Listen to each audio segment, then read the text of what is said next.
It is a Super Monday here on Birds 365 because the Super Bowl is coming up in now just 6 days.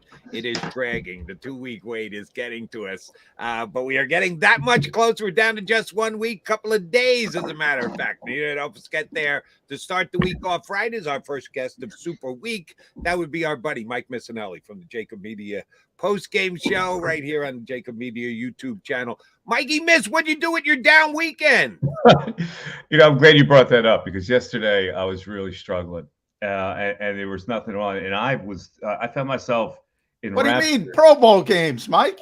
Well, yeah, I believe it or not, got into PBA bowling yesterday. Yeah. Ooh. The bowling was on. It was on Fox, and I remember in the old days when Chris Schenkel used to do the bowling on Sunday. So, like, I kind of got back into it. But, it's weird the way that bowling is set up where the guy who's the fifth seed has to win like 100 matches to get to win the championship. And by that time, I'm thinking the right arm's got to be tired, right? Yeah. Our buddy, I don't know. Do you know Nick Fierro used to cover the Eagles? Yes. I knew Nick very well. Nick is a former pro bowler. Really? Yeah. And our own Jeff Kerr, I know, is a tremendous bowler. Once bowled a 300 game. There's some bowling. Wow. I used to bowl in a league as a kid, like when I was 14, but the bowling style is different now. They roll it with two hands. Like, it's, they used to had the clockwork delivery where you take it way back. These guys now do it with two hands and they spin it. And but they're magical at it. So I was highly entertained by the bowling, but not much else. Because then I started to watch Penn State basketball, and they got beat by the Japanese Steph Curry yesterday. A kid from Japan lit him up for 30. Some 5'10" kid from Japan lit him up for 30. So I was really struggling yesterday to watch stuff. That's funny. I like the bowling. That's like Rick Barry with the underhand free throws back in the day. I like guys. people. Yeah, these guys have a new style of bowling where it increases their speed and their spin. And I don't know. It's everything evolves. All right, some PBA knowledge from Mike Missinelli. But let's get it back to the important stuff. I guess we'll start with Jody and I were talking about Patrick Mahomes. So, this best player in football, all-time leader in the NFL when it comes to passer rating. He's been unbelievable. But Mike hasn't played well in Super Bowls. You think that can have some, this is the biggest stage, right? Had two subpar games, at least by his standards. Can that creep into his mindset? This game, John, is so difficult to call because you would think the Eagles would have the edge with their offensive and defensive lines. But this kid makes so many fluky plays. Like, I'm thinking, okay, even if Reddick gets through, chases them around, it's almost the worst thing because he finds something out there and he gets those chunk plays that you at least expected. So, you can analyze. I mean, there's a lot of stats that you can analyze here to give the Eagles the edge. Not the least of which is there's this one stat I saw where if the number one passing defense goes against the number one passing game, the defense wins by an average of 31 points. Now, I don't know how many times that's happened, but that's pretty significant. Because that means you're getting enough heat on the quarterback, you're getting enough coverage where he's going to make mistakes. I don't know if this guy makes mistakes. So I don't know how to call this game. I really don't. But let me ask you about that Eagle coverage, because I've asked everybody we've had on this show, any of my other shows, because I honestly don't have the answer. Watching the Chiefs, certainly watch them in the playoffs, catch them during the regular season. They lose Tyreek Hill during the offseason. So that on any given play, Patrick Mahomes' first choice is throw it to Travis Kelce. And his second choice is probably throw it to Travis Kelce. And his third choice would be, let me see if I can throw it to Travis Kelce. Yet, like 10 times a game, Travis Kelce is wide open. It's one thing to get open and go up and make a 50-50 contested catch or a phenomenal throw. Like 8 out of 10 are him standing there by himself, and Mahomes just sits him in the chest, and he makes 13, 14, 15 yards. How the hell does this guy get this wide open when everybody and his brother knows, Mikey, they're going to try and throw it to Travis Kelce? It's a pretty amazing thing, and it's a significant part of this game. So if you look at it, if Reddick can get pressure, do they think about keeping him in a little longer before he goes into the pattern? So like he has to chip. I mean, that to me is there are two advantages for the Eagles. One, that one, and also C.J. Gardner-Johnson. I think is a really good player, and I think they'll be able to cover him better than a lot of teams will. So to me, that's an advantage the Eagles have in this. But you're right. I mean, and they're down to the hyphens catching passes at wide receiver. They got two hyphens out there. They're all banged up, and Hardman's out, and so Valdez Scantling and Juju Smith-Schuster. So I mean, they're not dynamic pass catching wide receivers. So again, they make it work. It's phenomenal. Well, and let's talk about the guy who makes it work, Andy Reid. So we all know Andy. We're very familiar with Andy. He's gotten better in Kansas City. 28-3. That's a pretty large sample size, Mike Missanelli. 28-3 with the bye week. Now that tells me the Chiefs are going to be prepared. What does it tell you? Yeah, pretty much does tell me they're going to be prepared. I mean, listen, he takes advantage of what his strengths are, and he attacks your weaknesses. Now, I don't know, what are the Eagles' weaknesses on defense? Because they're pretty stout in all areas. I mean, you can exploit linebackers in coverage, but I think that the Eagles are smart enough, and Gannon is smart enough not to get him in that kind of a situation. So, it shows a lot of he's a more experienced coach. There's no question that what the Eagles are going to present in this game. So, again, if the Eagles can run the football, and I'm thinking Andy Reid's going, okay, I know that too. Spagnuolo knows it. If we stop them from running the football, then we've got a much better chance to win this game. And so that's really what it's going to come down to. And the other thing is, like, Jalen didn't look good in the last game. And I wonder if this is enough time for him to recover to actually throw the ball down the field. You're right. And we're trying not to talk about it here in Philadelphia, but I don't think either quarterback's going to be at 100% for the game. I think Mahomes' ankle is still going to be an issue, not a major issue, because he made the big running play at the end of the game that got him into the Super Bowl against Cincinnati. And Jalen Hurts has won 2 blowout contests, not necessarily because of him, but the Eagles have won 2 blowout contests. Is that what's going to come down to, Mike? Whoever's quarterback is closest to being actually 100%? Yeah, well, one is proven that he can win without being 100% because he's so magical and creative.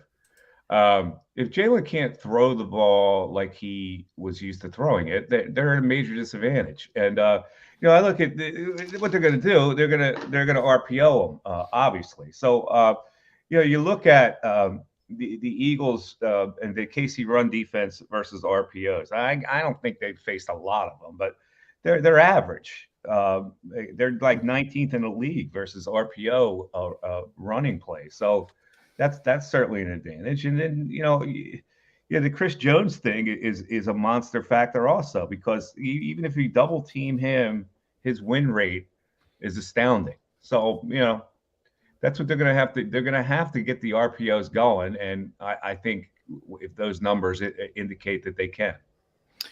I've been going down that route pretty consistently, Mike. You bring up Chris Jones, and Chris Jones is a phenomenal player, maybe the best defensive lineman in football this year. On the other hand, all right, Nick Bosa is going to be Defensive Player of the Year. I didn't know he was on the field against the Eagles. The week before, Dexter Lawrence, second-team All-Pro, just destroyed Minnesota, and you say, "Whoa, they got a problem with Dexter Lawrence." I didn't know he was on the field. Am I too worried about Chris Jones with this offensive line? Well, I mean, Chris Jones has come from a different spot here. So, Bosa was kind of light in the loafers a little bit, and I thought Lane was able to bully him. Chris Jones is going to come. But Dexter, he's interior. Dexter. Yeah, you're right about that. But the Kelce matchup and what they do at right guard against Chris Jones is going to be interesting to me. So, I mean, he's going crazy in the fourth quarter. The numbers, he had 8 sacks in the fourth quarter, which is phenomenal. And they're second in sacks in the NFL. So I don't know. The obvious thing is you stay away from Lane Johnson. You hope that the middle of the offensive line can curtail Chris Jones, and you worry about Mailata a little bit. But the Eagles are going to have to run the football. It's really simple, and they've proven that they can against pretty much any team. Now, when you say run the football, are we talking +1 here? You just mentioned Kansas City at best average against the RPOs. Jalen gonna keep it a lot, gonna put it that belly, pull it back out, and take off and try and get himself 10. I think he has to.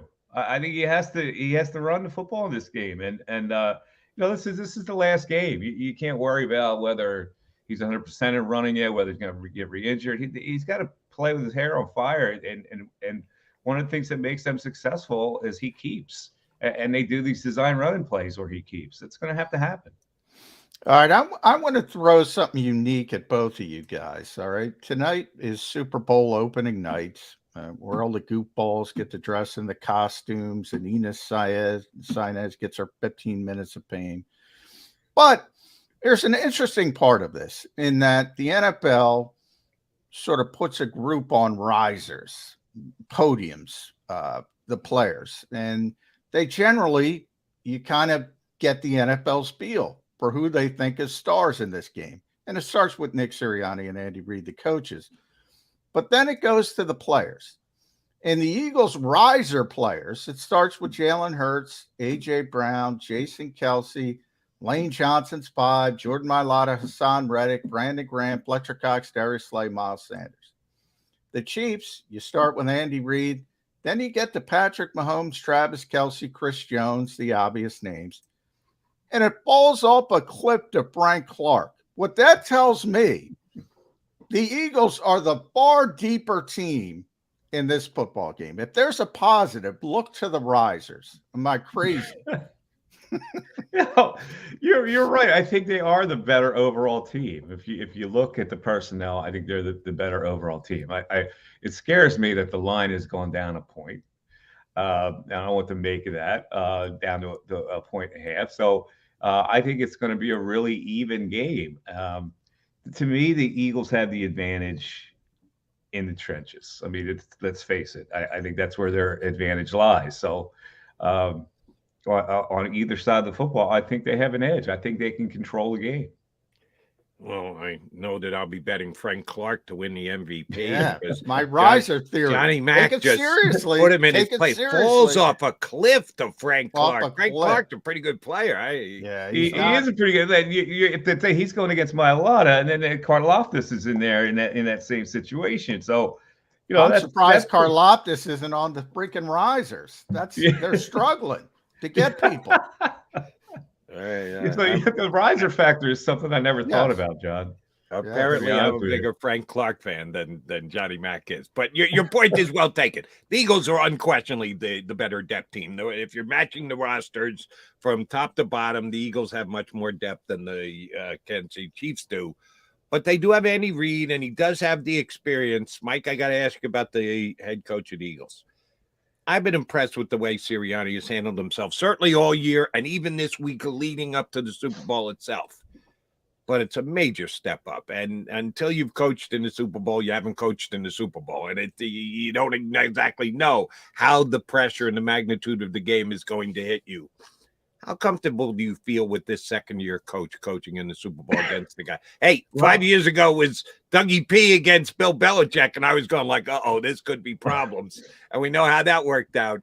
Should we feel the same about Sirianni against Andy Reid? I mean, I guess they're the favorite team. I would think that would be a major factor. The coach means a lot. I mean, Andy Reid has seen it all. So I think he and his staff are very adaptable. They can adjust. How do the Eagles adjust if Kansas City does stop a semblance of what the Eagles are going to try to do to run the football? How would they adjust to that? I mean, that's major. So that's on Sirianni's lap. And Andy Reid, Andy Reid was maddening when he was here for me. I know he built the franchise, but there were so many little fundamental things that he was missing because of his stubbornness. And he's going to Kansas City, and he's figured out that if you have a quarterback who can do these kind of things, that it doesn't matter what you do out there, really. The quarterback is the whole essence of it. The fact that he replaced Tyreek Hill this year and just went on with, and then he finds Pacheco out of the blue, and he finds people, and I was talking to Brian Westbrook about that, and he says his whole thing is he gets guys in space by okie doking you the other way, and he puts his playmakers in space, and they make plays for him, and that's basically what he did with Westbrook back then, and he's done it at a higher level in Kansas City. But you remember the days when he was here, he didn't need wide receivers, he didn't need this, he didn't need that. It was maddening. He didn't need to run the football, and so against I remember one particular game against Cincinnati where they had the worst run defense in the league, and he threw it 63 times, and he made you crazy here. But now he's just like he's a Hall of Fame coach. He goes to Kansas City. He there wasn't that Philly pressure, and he's evolved into a classic Hall of Fame Super Bowl type coach. So yes, they would have the edge in this game coaching wise. Yeah. So many storylines in this game, Mike, as a whole. Andy, as we know, is already the winningest coach in Eagles history. If he wins this game, he becomes the winningest coach in Kansas City history. So to do it at that kind of level, yeah. You got to give him a lot of credit. I mean, he was here. I remember doing a show. He was the longest tenured coach without winning a Super Bowl. I think there were two guys. I think Jeff Fisher was first, and Andy was second, and yet he was still a good coach.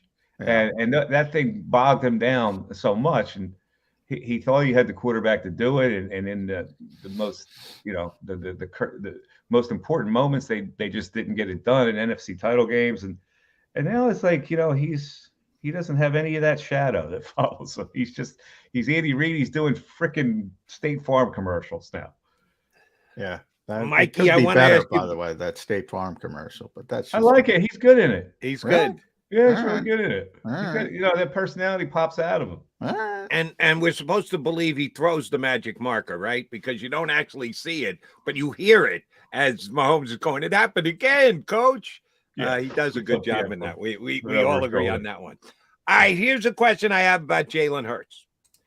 Had a great year, unbelievable step up, gonna get paid $45 million per. We know a lot of the ancillary stories with Jalen, but I'm just talking about next Sunday. This year, as good as he's been, and he's been great. He's the runner-up MVP to Mahomes, and shoot, maybe even steals it. Doubt it, but I give him the shot. He hasn't been in that many games, Mike, where he's had to rally the troops down at least a touchdown, maybe more. They have the 2 easy playoff wins. Yeah, they got beat by Dallas, but he wasn't even in the game. They had the ugly game against the Commanders early, 4 turnovers. Not really all his fault. He wasn't the one who got tackled from behind. Quez Watkins got to put the ball away. But the Colt game is the only one where he really came from behind, led the team. If they fall behind by 10 points going into the fourth quarter, can Jalen Hurts rally this team to a victory? That's a major point that you just hit on, Jody, because you're right. They have had control of most of the games, and in the playoffs, let's face it, they by circumstance or whatever, they really had the easier road, and they haven't been stressed out that way. Kansas City's going to score when you least expect it. They're going to score, and they may get ahead early, and so there's where Sirianni comes into play. Does he have the patience to just grind it along and do what they do? Much less the fourth quarter. They get behind early, but the fourth quarter is going to be really interesting because he's going to have to be in some drop back situations and deliver a football. It's a big unknown in the game. It really is. I mean, the way this game plays out defines what you're going to see on how good the Eagles are. They've been good because they've been able to control. And so you're right. I haven't seen the other side of it. Do we want to see the other side of it, though, Mike? No, I mean, you want to get the lead. You want to play. Everybody wants to play with the lead, right? Sure. If you're good enough to play with the lead, I've never kind of understood the sentiment of we need to see this, we need to see that. No, I'll take 31-7. I'll take it also, John. But like when the other side happens, like Jody's bringing up, do you have enough of a frame of reference? But can they get to the finish line without seeing that frame of reference? And is that a bad thing? That's not No, a it's bad not a thing, bad right? thing. You know, maybe they'll be able to dominate a team like this early on and get the lead and take control of it. I don't know. This is a pretty Well, good team. all right. That leads me to my next question because I know what I believe. So I want to get your guys' thoughts. If this game is going to be a blowout, and I'll say 2 touchdowns, so somewhere in that range, I think that's the Eagles game. I think the Eagles can blow out Kansas City. I don't think Kansas City can blow out the Eagles. I don't see a blowout in either space. Yeah, I don't see a blowout either. But I didn't see a blowout against the 49ers. That's the formula to win. Because then he may make a crazy throw for an interception and dig him worse. I feel like if he's in a desperate situation, I'm talking about Mahomes. That's the template to win this game. You get control early and you do what you do. You impose your will on that other team. You pin your ears back. You go after them. But going after this guy is weird because it doesn't matter. I wouldn't recommend that. The blitzing fans, put that in the back pocket. You can't blitz him. No, you can't blitz that him. in the back pocket. He tears up a blitz. Yeah. Like last week, he tore up a blitz. Tell Seth to put it in the back pocket this week, Mike. This is not the week to blitz. And you hit on it. Like with this influence, they lose this game with this influence, his marketability. Who? As far as signing him to the next deal, if you represent him, would you bet on him for another year, or would you because the Eagles are going to try? Burrow is going to get 50+ million. Yeah. In this particular situation, so that value is going to go up. Does Jalen take 40 million right now? 40 plus. Joe Banner put it out. He put it at 47 to 52. That's where he put it. And he said, you better act early because Burrow and Justin Herbert are coming. So the Eagles, they're typically, they try to get things early because as strange as it sounds, 47 would be a good deal from the Eagles' perspective at this stage of things. That's crazy. I said with your friend of mine, everybody's friend, Glenn Macno on WIP yesterday, and we're all old enough to appreciate this. A-side, B-side vinyl. What would that be, Mikey Miss? It would be called a what? We're talking vinyl, and you only got an A-side and a B-side. It's not an album. It's only 2 hits. What do you call it? A 45? 45. That's where you start with Jalen Hurts, and it goes up from there.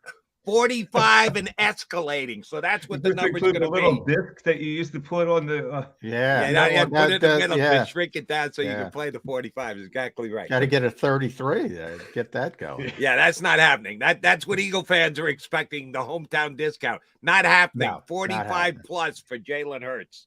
All right, Mike, do want to ask you about this. And, oh, by the way, John, in answer to your question, the only way the Chiefs pull out the Eagles is if they win the coin toss. And take the ball first and then go down. If the Eagles win the point, Kansas City's got to score the first time making the ball. If they do, then that could change the dynamic. Other than that, I'm with you. I don't think. So they win the coin toss, they're going to take the ball. That would be like one of the most unusual circumstances ever. Nobody takes the ball. That's only Philadelphia. Andy Reid is actually open-minded enough to say, let me have my guy Mahomes get the ball first. Okay. Nick Sirianni would never do that. So the Eagles have a bunch of guys that have been there before, Mikey. Handful of guys, Super Bowl champions. They're huge this week and just relating what you need to do to get prepped for the game and the like.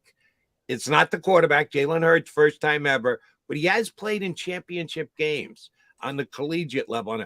Can you comp those two things? Yeah. Are college championship games even in the same vicinity as what a Super Bowl is? Well, for him, they are because he's like his pulse is like 80.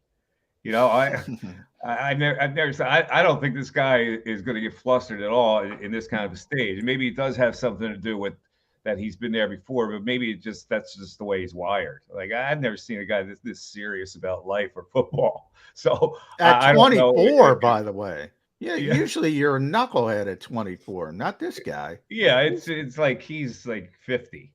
Yeah. So no, I don't think that will be a factor in this game. And he's got two things on his side. He's got that kind of experience where he's just unflustered. I mean, the guy was like, I don't think he's going to start to get flustered now.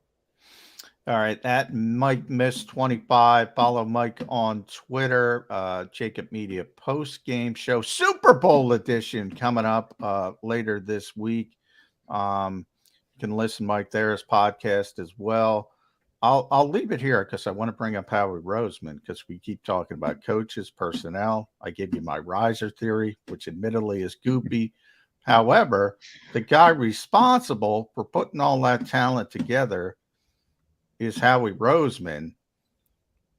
Is that more important than any other aspect? Julian Love says this is a personnel-based league, Mike Missinelli. It's a phenomenal job. I mean, listen, we've been all back and forth on some of the things Howie's done, and he looked at every weakness they had this year, and he attacked it. And he attacked it with like really thoughtful, good players who he saw would work. And I keep looking at C.J. Gardner-Johnson. I happen to think he's a really good football player. And to me, that was the golden ticket that he got. C.J. Gardner-Johnson. There's been other guys, obviously, and Bradbury's been phenomenal.